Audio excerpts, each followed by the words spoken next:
ভিডিঅ'টো ক্লিক কৰাৰ বাবে ধন্যবাদ চাবলৈ আৰম্ভ কৰিছে বাৰ্তালাপ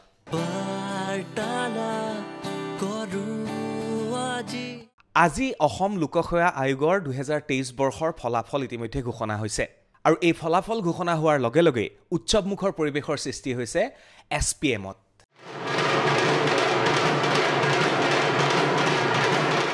এছপিএম হৈছে উত্তৰ পূৰ্বাঞ্চলৰ এখন বিশেষ শিক্ষা প্ৰতিষ্ঠান আৰু যিখন প্ৰতিষ্ঠানৰ পৰাই 2023 বৰ্ষৰ অসম লোকসেৱা আয়োগৰ আটাইতকৈ বেছি সংখ্যক ছাত্ৰ-ছাত্ৰীয়ে উত্তীৰ্ণ হ'বলৈ সক্ষম হৈছে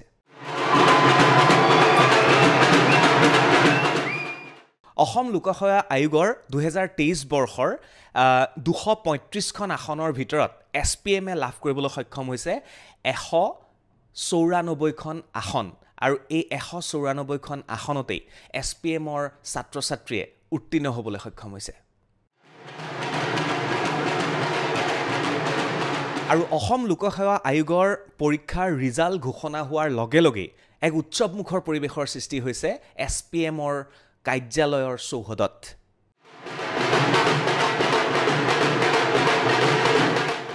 আৰু এই খবৰ বিয়পি পৰাৰ লগে লগে বাৰ্তালাপৰ তৰফৰ পৰাও আমি গৈ উপস্থিত হ'লোগৈ এছপিএমৰ কাৰ্যালয়ত আৰু দেখিবলৈ পোৱা গ'ল এই পৰিৱেশ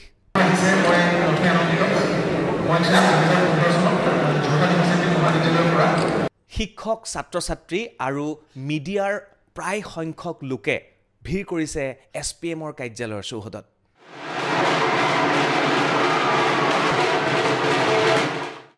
আমি কথা পাতিবলৈ চেষ্টা কৰিলোঁ এছপিএমৰ কৰ্তৃপক্ষৰ লগত আৰু আমাৰ লগত উপস্থিত আছিল চিন্ময় বৰদলৈ ছাৰ আৰু তেখেতৰ পৰা আমি জানিবলৈ চেষ্টা কৰিলোঁ এছপিএমে এই সুন্দৰ ৰিজাল্ট কৰাৰ আঁৰৰ কাহিনী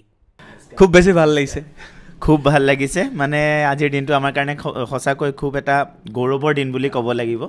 কাৰণ আমাৰ ছাত্ৰ-ছাত্ৰীসকলে খুবেই ভাল ফলাফল দেখুৱাবলৈ সক্ষম হৈছে সৰ্বমুঠ 235খন আসনৰ ভিতৰত 194খন আসন লাভ কৰিছে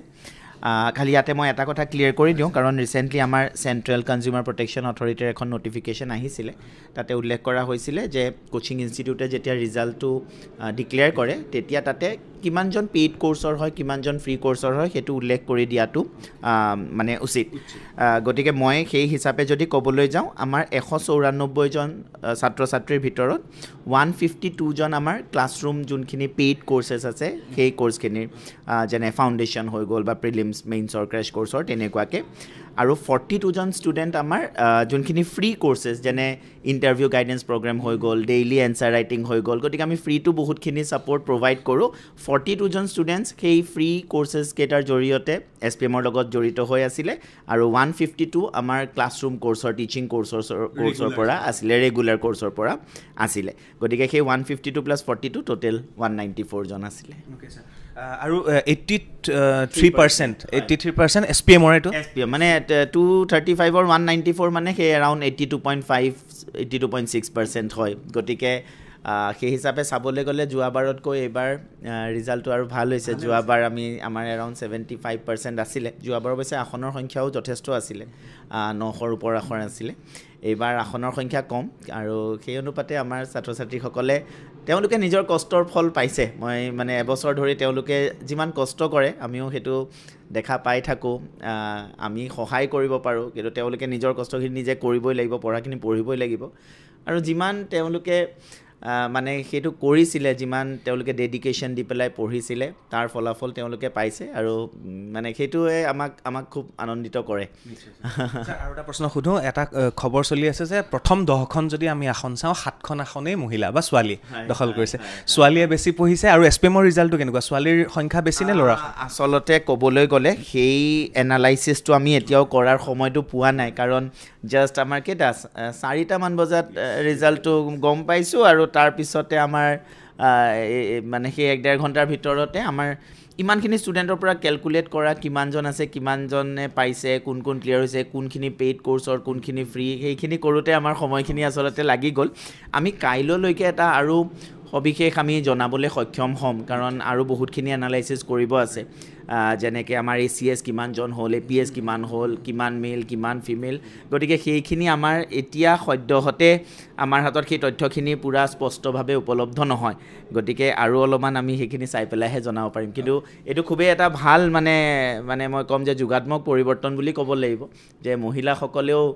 মানে আগবাঢ়ি আহিছে গতিকে সেইটো খুবেই এটা ভাল লক্ষণ লাষ্ট প্ৰশ্ন SPMৰ মানে চৰ্চা SPMৰ সদায় থাকে হৰ্ডিঙৰ পৰা আৰম্ভ কৰি ছ'চিয়েল মিডিয়া খুলিবই নোৱাৰি SPM চ' SPMত পঢ়াৰ পৰিৱেশটো একো নাই SPMত পঢ়াৰ পৰিৱেশটো কিয় পৃথক বুলি ভাবে আৰু এই ফলাফলৰ আঁৰৰ গোটেই কাহিনীখিনি টিচাৰ ষ্টুডেণ্ট আৰু অভিভাৱক তিনিওটাই সমান্তৰাল বুলি ভাবে একদম তিনিওজনৰ আমি কেৱল ৰাস্তাটো দেখাই দিওঁ যে কেনেকুৱাকৈ পঢ়িব লাগে কি পঢ়িব লাগে আৰু ছাত্ৰ ছাত্ৰীসকলে নিজে বহুতখিনি তেওঁলোকে কষ্ট কৰে আজিকালি ছাত্ৰ ছাত্ৰীয়ে কষ্ট সঁচাকৈ কৰিবলৈ তেওঁলোক সাজু থাকে আৰু তাৰ সেই ক্ষেত্ৰত ঘৰৰ মানুহেও সম্পূৰ্ণৰূপে সমৰ্থন কৰা দেখা যায় সহায় কৰা দেখা যায় গতিকে সকলোৰে কম বেছি পৰিমাণে অৱদান এই সফলতাটোত জড়িত হৈ থাকে আৰু SPMৰ কথা যদি ক'বলৈ যাওঁ SPMত হয়তো মানে কি তেওঁলোকে আহি পেলাই SPMৰ লগত সেই কানেকশ্যনটো তেওঁলোকে ফিল কৰিব পাৰে মানে হয়তো যেতিয়া কোনোবাই অনেষ্টলি নিজৰ কামটো কৰি থাকে কাৰণ ইয়াতে এটা কথা তেওঁলোকে আহি বুজি পায় যে ছাৰহঁতে বা যিমান ফেকাল্টি আছে ষ্টাফ আছে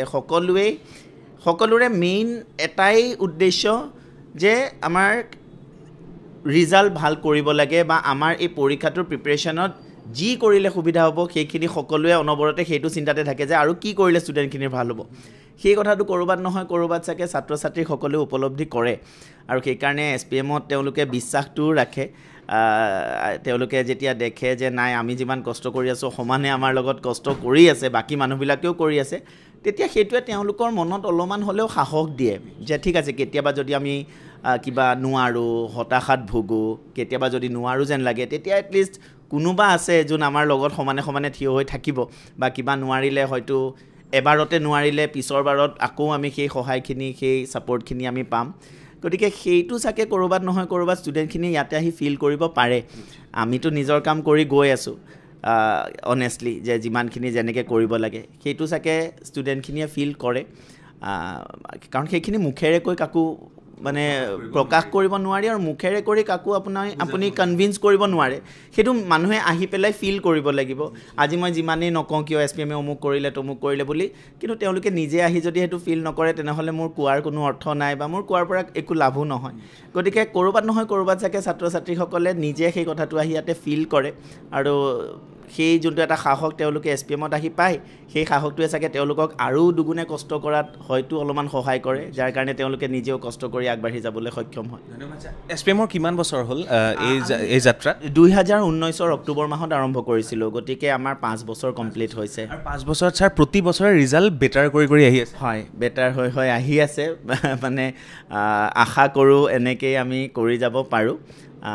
হয় আমি ৰিজাল্টটো সেই বুলি ক'ব পাৰি যে প্ৰত্যেকবাৰে আমি আগৰবাৰতকৈ পিছৰবাৰ আমাৰ ৰিজাল্টটো অলপমান বেটাৰ হৈ গৈ আছে ধন্যবাদ ছাৰ আৰু SPM হয়তো নিজৰ মাজতে কম্পিটিশ্যন কৰি আজি 5 বছৰত ৰিজাল্ট বেটাৰ কৰি আজি যোৱা বছৰতকৈ পুনৰ তেওঁলোকে আৰু বেটাৰ কৰিবলৈ সক্ষম হৈছে এইবাৰ মোৰ লগত উপস্থিত আছে ACS ৰেংক 9th লাভ কৰা তেখেতৰ নাম হৈছে নীলম গাৰ্গ আৰু তেখেতৰ ঘৰ হৈছে লখিমপুৰত আৰু তেওঁৰ লগত কথা পতাৰ লগে লগে আমি বুজিব পাৰিলোঁ তেওঁ কেনেকৈ পঢ়িছিল আৰু কেনেকৈ এই সফলতা লাভ কৰিলে আজিতো বহুত ভাল খবৰ আৰু এইখিনিতে মোৰ লগত আছে ACS ৰেংক 9 নীলম গাৰ্গ নমস্কাৰ জনাইছোঁ নমস্কাৰ প্ৰথম কওক আপোনাৰ ঘৰ ক'ত মোৰ ঘৰ লখিমপুৰ জিলাৰ লখিমপুৰ চহৰৰে বৰমৰীয়া গাঁৱত অৱস্থিত মই নৰ্থ লখিমপুৰৰ পৰাই মই হাইস্কুল শিক্ষান্ত পৰীক্ষা নৰ্থ লখিমপুৰ গভৰ্ণমেণ্ট বইজৰ পৰা পাছ কৰিলোঁ তাৰপিছত মই যোৰহাট অভিযান্ত্ৰিক মহাবিদ্যালয়ৰ পৰা মেকানিকেল ইঞ্জিনিয়াৰিঙত 2015ত মই গ্ৰেজুৱেট হ'লোঁ পিছৰ পৰা মই ব্যক্তিগত খণ্ডত জড়িত থাকিলোঁ মই গডৰেজ টাটা স্কাই LG আৰু বৰ্তমান মই এয়াৰটেলত কাম কৰি আছোঁ আৰু মই যোৱা বছৰৰ পৰা একচুৱেলি চিভিল ছাৰ্ভিচৰ জাৰ্ণিটো আৰম্ভ কৰিলোঁ একচুৱেলি SPMৰ স্বত্বাধিকাৰী চিন্ময় বৰদলৈ দাদা মোৰ কলেজৰ ছিনিয়ৰ আছিলে আৰু তেওঁ যথেষ্ট দাবী দিয়ে আমাক আনা বুলি ক'ব লাগিব সন্মুখতে বহি আছে আহক না ওচৰলৈ আহক ভাল লাগিব তো চিন্ময় দাই সেইটোকে কয় যে কি কৰি আছোঁ কি নাই যেতিয়া আমি নৰ্মেলি কৰি থাকোঁ যে কেতিয়াবা পঢ় অলপা মই পঢ়াওঁ মই আহিম তেনেকৈ তাৰপিছতে প্ৰথম প্ৰিপেয়াৰ কৰিলোঁ প্ৰিলিমছটো হোৱাৰ পাছত যেনিবা তেতিয়া মই যোৱা বছৰ মেইনছৰ কাৰণে ক্ৰেছ কৰ্চ লৈছিলোঁ SPMত আৰু ক্লাছখিনি কৰি খুব ভাল লাগিলে তাৰ বাদে যিখিনি ৰেগুলাৰ ডেইলি বেচিছত নিউজ পেপাৰ এনালিচিছ থাকে আৰু মই অহাতকৈ আগতেই চিন্ময়দাৰো কিছুমান অসম ৰিলেটেড ভিডিঅ'জ আছিলে মই সেইবোৰ চব চাই মেলি থৈছোঁ তাৰপাছত কিন্তু যোৱাবাৰ ইণ্টাৰভিউলৈ গৈছিলোঁ কিন্তু ফাইনেল লিষ্টত মোৰ 1 নম্বৰ থাকিলে নাপালোঁ তাৰপাছত আকৌ এইবাৰ দুগুণ প্ৰস্তুতি চলালোঁ আৰু এইবাৰ মই মক ইণ্টাৰভিউ দিবলৈ আহিছিলোঁ আৰু যোৱাবাৰৰ মেটেৰিয়েলখিনি লৈ এইবাৰ প্ৰস্তুতি চলালোঁ গতিকে মই যদিও মোৰ নিজৰ কষ্ট ধৈৰ্য আছে SPMৰ অৱদান আছে মই সদায় থেংকফুল আৰু ছেকেণ্ড টাইম এটেম্প আছে হয় মানে কলেজৰ ছিনিয়ৰ চিন্ময় ছাৰ হয় মানে ছিনিয়ৰ অকল ৰেগিঙে নকৰে পঢ়াটো সুবিধা কৰি দিয়ে হয় পঢ়াটো সুবিধা কৰে বহুত হেল্প কৰিলে নহয় মানে যোৱাবাৰো মই এইটো ক'ব লাগিব যে যোৱাবাৰো তেওঁ খুব কম সময় প্ৰিপেৰেশ্যন কৰিছে মই জানোতো নিজৰ কলেজৰ জুনিয়ৰ জানো কি কৰে কি নকৰে মই তেতিয়া কওঁ যে তই এনেকৈ ইয়াৰ কৰি থাকতকৈ তই কৰ আৰু আগৰ পৰাই পঢ়াত ভাল সেইটো মই জানো আৰু যোৱাবাৰো বহুত কম সময় প্ৰিপেয়াৰ কৰিও ইণ্টাৰভিউলৈকে গৈছিলে মানে যোৱাবাৰো মই আশা কৰিছিলোঁ যে নীলমে ৰিজাল্টটো দিব কিন্তু কেতিয়াবা অলপমান লাকটো লগত নাথাকে 1 নম্বৰৰ কাৰণে একদম আৰু এইটোৰ জৰিয়তে মই যিসকল ষ্টুডেণ্টে এইবাৰ প্ৰিলিমছ মানে ইণ্টাৰভিউত গৈ ৰখিছে তেওঁলোককো মই এইটো এটা উদাহৰণ দিব বিচাৰোঁ এওঁ যোৱাবাৰ কিন্তু ইণ্টাৰভিউলৈকে গৈ পেলাই হোৱা নাছিলে কিন্তু তেতিয়া হতাশ নহয় তেওঁ কিন্তু আকৌ দুগুণ তেওঁলোকে কষ্ট কৰি পেলাই এইবাৰ এবাৰতে ACS ৰেংক 9 পাইছে গতিকে যিসকল ষ্টুডেণ্টে এইবাৰ বেয়াটো লাগেই সেইটোতো হয়েই যে প্ৰিলিমছ ক্লিয়াৰ হ'ল মেইনছ ক্লিয়াৰ হ'ল ইণ্টাৰভিউত থাকি গ'ল বেয়াটোতো খুব লাগে কিন্তু এওঁৰো লাগিছিলে সেইখিনি সময়ত বেয়া অলপত থাকি গ'ল কিন্তু তাৰপিছতো হাৰ নামানি পেলাই যেতিয়া চেষ্টা কৰে তেতিয়া হয়তো যোৱাবাৰ ক্লিয়াৰ হ'লেও হয়তো ACS নহ'লে হয় তলৰ ফালে বেলেগ কিবা যদি হ'ল হয় কিন্তু তেওঁ দুগুণ প্ৰয়াস কৰিলে আৰু এবাৰতে ACS ভাল ৰেংক 9 পাবলৈ টপ 10ত আহিবলৈ সক্ষম হ'ল গতিকে যিসকলৰ এইবাৰ মেইন মানে ইণ্টাৰভিউ হোৱা নাই ফাইনেলিষ্টত নাম অহা নাই তেওঁলোকেও ইয়াৰ পৰা শিকিবলগীয়া বহুতখিনি আছে মানে নীলম দা আপোনাৰ পৰা এটা কথা জানো নীলম অ'কে আপুনি গাৰ্গ লিখে মই পৰাশৰ লিখোঁ অ'কে গোটৰে লিখোঁ ছাৰ এজ এ টিচাৰ নে এজ এ দাদা হিচাপে গাইড কৰিছিলে আপুনি মোক এজ এ দাদা হিচাপে কয় কিন্তু মই যেতিয়া ষ্টাডি ফেজত থাকোঁ মই তেওঁক এজ এ শিক্ষক হিচাপে মই কনচিডাৰ কৰোঁ তেওঁক মই আজিকালি হোৱাটছআপতো গুৰু বুলিয়ে মেছেজ দিওঁ তেনেকুৱা মানে গোটেইকেইজন ফেকাল্টিকে মই সঁচাকৈ সকলোৰে কথা ক'ব লাগিব Satyajit sir Mridul sir Chinmoy sir তেওঁলোকৰ লগতে এতিয়াও নতুন বহুতো যোৱা বছৰ মানে যিসকলে পঢ়োৱা নাছিলে এতিয়া মই এইবাৰ ইউটিউবৰ ভিডিঅ' কিছুমান দেখি থাকোঁ মই প্ৰিয়াই আগে সেইবোৰো চাইছোঁ গতিকে তেতিয়াও মানে মই দেখোঁ যে তেওঁলোকৰ যিখিনি কণ্টেণ্ট দিয়ে বহুত হেল্পফুল হয় এইবাৰ PI আগতো মই ইউটিউবত চাই আছোঁ চিন্ময়দাই এটা ছিৰিজ দিছে কোনোবাই দিছে হেল্পফুল হৈছে যথেষ্ট গতিকে মই যথেষ্ট সুখী আৰু মানে সহায় কৰিলে বহুত ল'ৰাই বেছি পঢ়ে নে ছোৱালীয়ে বেছি পঢ়ে অঁ মানে এইটো ক'ব নোৱাৰি মানে এতিয়া মই ছোৱালীবোৰ অলপ বেছিকৈ পঢ়ে নেকি মানে ল'ৰাবোৰ অলপ চঞ্চল গতিকে আমি মানে কনচেনট্ৰেশ্যনটো বঢ়াবলৈ আমি বহুত কষ্ট লগৰকেইটা মাতি দিয়ে ওলাই যাওঁ এনেকুৱা হয় তেনেকুৱা আৰু চাকৰি কৰি পঢ়াটো কিমান কষ্ট এইটো অলপ ষ্ট্ৰেছফুল হয় বহুত ষ্ট্ৰেছফুল হয় কিন্তু মানে সেইটো কাৰণে মানে মেণ্টেল হেল্থটো ভাল ৰখাটো বহুত ইম্পৰ্টেণ্ট আৰু এইটো ক্ষেত্ৰত মই ভাবোঁ যে ফেমিলি ফ্ৰেণ্ডছ এইবোৰৰো বহুত ভূমিকা আছে কেতিয়াবা অফিচত দিনটো আমাৰ হেক্টিক ডে এটা যায় বেয়া দিন এটা যায় তাৰপিছত যেতিয়া লগৰ এটাৰ লগত ফ্ৰাষ্ট্ৰেশ্যনখিনি আমি কথা পাতি দিওঁ বা ঘৰৰ মানুহৰ ছাপৰ্টো লাগে তেতিয়া সহায় হয় কাৰণ ৰাতি পঢ়া সময়টোত মানে বাহিৰা ষ্ট্ৰেছবোৰ ৰাখি থ'লে পঢ়ি লাভ নাই একচুৱেলি মই সেইটোৱে ভাবোঁ যে মানে কনচেনট্ৰেশ্যনটো লৈ আৰু নিজৰ মেণ্টেল হেল্থটো অ'কে ৰাখিব লাগে তেতিয়া সহায় হয় বুলি ভাবোঁ মই হয় লাষ্ট আৰু এটা কোনখন আসনত অলংকৃত হোৱাটো বিচাৰে সপোন কি আছিলে এই ৰেংকৰ পিছত মই একচুৱেলি সপোনটোতো সকলোৱে এক বুলিয়েই কয় মই মানে এইবাৰ মানে মই পৰীক্ষাটো দিলোঁ দি মই এইবাৰ বিশেষ চিন্তা কৰি দিওঁ মই বোলো মই দিব লগাখিনি দিছোঁ মানে গতিকে এটা পাম বুলি আশা কৰি আছিলোঁ কিন্তু একজেক্ট পজিশ্যন বুলি মই ভাবি থকা নাছিলোঁ এইবাৰ হয় মই সুখী মই ধন্যবাদ জ্ঞাপন কৰিছোঁ শুভেচ্ছা থাকিলে ধন্যবাদ ইয়াৰ পিছতে আমি কথা পাতিলোঁ আকাংক্ষা বৰদলৈৰ সৈতে আৰু তেখেতৰ ৰেংক হৈছে 43 আৰু তেওঁৰ লগত কথা পাতিও যথেষ্ট ভাল লাগিল তেওঁনো কি ক'লে এবাৰ শুনক SPMত আছোঁ নীলম গাৰ্গৰ পিছত এইবাৰ মোৰ লগত আছে 43 ৰেংক আকাংক্ষা বৰদলৈ নমস্কাৰ জনাইছোঁ নমস্কাৰ আকাংক্ষা বৰদলৈৰ আকাংক্ষা কি আছিল হয় আকাংক্ষা মোৰ ACS বনা আছিলে হয় আৰু আপুনি পঢ়া শুনাৰ বাহিৰে বেলেগ চাকৰি কৰি আছিল নে অকল ফ'কাছ এইটোতে আছে নাই মোৰ অকল ফ'কাছ APSC আছিলে হয় তো মই কোচিং কৰি আছিলোঁ SPMত তো মোৰ খালি ফ'কাছ SPM মানে ACSৰ সেইটো জাৰ্ণিটো মই মানে ভাবিছিলোঁ মানে বেলেগ পঢ়ি থকা হ'লে কি হয় বা চাকৰি কৰা কি হয় সি 100% ফ'কাছ দিব নোৱাৰিম তো মোৰ কাৰণে মানে এইটো মেইন প্ৰায়ৰিটি আছিলে হয় আৰু বহুতে কয় যে কেইবাবাৰো এটেম্প কৰে আপোনাৰ এইটো ফাৰ্ষ্ট এটেম্প আছিল নে মোৰ ছেকেণ্ড আছিলে মই ফাৰ্ষ্ট এটেম্পত ইণ্টাৰভিউ দিছিলোঁ কিন্তু মই পোৱা নাছিলোঁ তো এইবাৰ মোৰ ছেকেণ্ড এটেম্পত পাইছোঁ তো কিমান সময় পঢ়িছিলে 1 নম্বৰ 2 নম্বৰ কাৰ বস্তু ফ'ল' কৰিছিলে আপুনি আৰু ছ'চিয়েল মিডিয়াই হেল্প কৰিছিলে নে অকল SPMতে আপুনি পঢ়িছিলে প্ৰথম কথা কিমান সময় বুলিতো মোৰ কোনো তেনেকৈ ক'ব নোৱাৰোঁ কিন্তু মই এভৰিডে পঢ়িছিলোঁ কাৰণ এভৰিডে মই নিউজ পেপাৰখন চাইছিলোঁ আৰু SPMৰ যোনটো নিউজ পেপাৰ এনালাইচিছ হয় মই এইটো এভৰিডে ফ'ল' কৰিছিলোঁ আৰু SPMৰ বাহিৰেও মানে মোৰ SPMক মই ইউটিউবৰ জৰিয়তে মই ইণ্ট্ৰডিউচ হোৱা তো আৰু ছ'চিয়েল মিডিয়া আজিকালি কয় কি ছ'চিয়েল মিডিয়া একদম এভইড কৰি পেলাই পঢ়া ফ'কাছ কৰিব লাগে মই কিন্তু সেইটো নামানো কাৰণ যিখিনি নিউজ আমি আজিকালি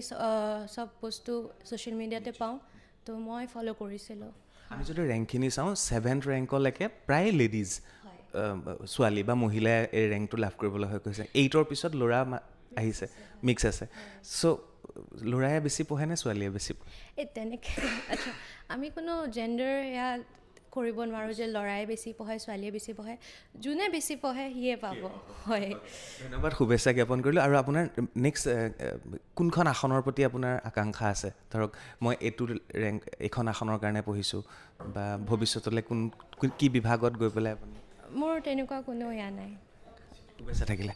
থেংক ইউ ইয়াৰ উপৰিও SPMৰ চৌহদত কেইবাগৰাকীও এইবাৰ স্থান লাভ কৰা ছাত্ৰ ছাত্ৰীয়ে অংশগ্ৰহণ কৰিছিল তাৰ ভিতৰত আমি আন কেইবাগৰাকীৰ সৈতে কথা পাতিবলৈ চেষ্টা কৰিছিলোঁ শুনক তেওঁলোকৰ মুখেৰে তেওঁলোক কিমান আনন্দিত আজি ভাল লাগিছে বিভিন্নজন আহিছে আৰু শুভেচ্ছা আমি দি আছোঁ আপোনাৰ নামটো আৰু কোনটো ৰেংকত আপুনি উত্তীৰ্ণ হৈছে ছাৰ মোৰ নাম মৈত্ৰেয় মালাকাৰ আৰু এছিষ্টেণ্ট একাউণ্ট অফিচাৰ হিচাপে মই এইবাৰ পাছ হৈছোঁ আপোনাৰ ঘৰ ক'ত হয় sir I am from Guwahati হয় ছাৰ আৰু SPMত পঢ়ি কেনেকুৱা লাগিলে আৰু কেনেকৈ সহায় কৰিলে SPMে ছাৰ মই যোৱা বছৰ একচুৱেলি এনৰোল কৰিছিলোঁহে মোৰ ক্লাছেছ চলিয়ে আছিল তেনেকুৱাতে এক্সাম দিলোঁ আৰু SPMৰ ক্ৰেছ কৰ্চটোৱে বহুত সহায় কৰিছিল কাৰণ আমাৰ ফাউণ্ডেশ্যন শেষেই হোৱা নাছিল তো মানে তেওঁলোকৰ প্ৰিলিমছৰো ক্ৰেছ কৰ্চ আছে মেইনছৰো আছে তো তেনেকৈ তেওঁলোকে ষ্টেপ বাই ষ্টেপ লৈ যায় চ' ইট ইজ ৰিয়েলি হেল্পফুল মই যদি সুধোঁ আপুনি এজ এ গাৰ্ল তো এইবাৰ ছোৱালীয়ে বেছি ভাল ফলাফল লাভ কৰিবলৈ সক্ষম অ'কে ছাৰ সেইবিলাক কি ক'ব it's beautiful sir it's amazing women এম্পাৱাৰমেণ্টৰ কথা আমি সদায় কওঁ আৰু ইয়াতে আমি যেতিয়া আগবাঢ়ি আহোঁ আমাক দেখি আৰু অন্য সৰু ছোৱালীবিলাকে আশা কৰিব তেওঁলোকো আহিব খুজিব so' that's the most beautiful thing about this entire competition next আপুনি কিহত আপুনি জইন কৰিব আৰু কেনেকৈ ছ'চাইটিৰ বাবে আপুনি সেৱা আগবঢ়াব ছাৰ একাউণ্টছ অফিচাৰ হিচাপে চিলেক্ট হৈছোঁ তো সেই অনুযায়ী যি কামখিনি কৰিব লাগে আমাক ট্ৰেইনিং চাগে দিব সেই অনুযায়ী শিকিম আৰু কৰিম তেনেকৈ ছাৰ্ভ কৰিম অসমক that's the dream I have right now এই সফলতাৰ আঁৰত SPMৰ বাহিৰে আৰু কোন কোন আছে ডেফিনেটলি মাই পেৰেণ্টছ দে আৰ মাই গড আৰু মোৰ ফেমিলি ছাপৰ্ট আছে ফ্ৰেণ্ড ছাপৰ্ট আছে চ' য়েছ দেটছ আ হোলছাম মিক্সচাৰ ছাৰ SPMৰ কোনজন ছাৰক বেছি ভাল লাগিলে ছাৰ মোৰ গোটেইকেইজন ছাৰে ভাল লাগে still personal favourite Mridul sir thank you so' much আৰু শুভেচ্ছা থাকিলে আপোনালৈ থেংক ইউ এয়া আছিল SPMৰ পৰিৱেশ খুব উৎসৱমুখৰ এক পৰিৱেশ আৰু অসম লোকসেৱা আয়োগৰ ফলাফল ঘোষণা হোৱাৰ লগে লগেই এনেধৰণে উৎসৱমুখৰ পৰিৱেশৰ সৃষ্টি হ'ল SPMত সকলো ছাত্ৰ ছাত্ৰীলৈ শুভেচ্ছা জ্ঞাপন কৰিলোঁ আৰু লগতে দেখিবলৈ পোৱা গ'ল যে প্ৰথম 10টাৰ ভিতৰত 7গৰাকী মহিলা গতিকে এইবাৰ মহিলাৰ উত্তীৰ্ণৰ হাৰ হয়তো বেছি বুলি আমি ধৰিব পাৰোঁ গতিকে সকলো ছাত্ৰ ছাত্ৰীলৈ আৰু যিসকলে অসম লোকসেৱা আয়োগৰ বাবে ইতিমধ্যে প্ৰস্তুতি চলাই আছে পৰৱৰ্তী বৰ্ষলৈ তেওঁলোকলৈ শুভেচ্ছা জ্ঞাপন কৰিছোঁ ভিডিঅ'টো চোৱাৰ বাবে ধন্যবাদ চাই থাকিব বাৰ্তালাপ ধন্যবাদ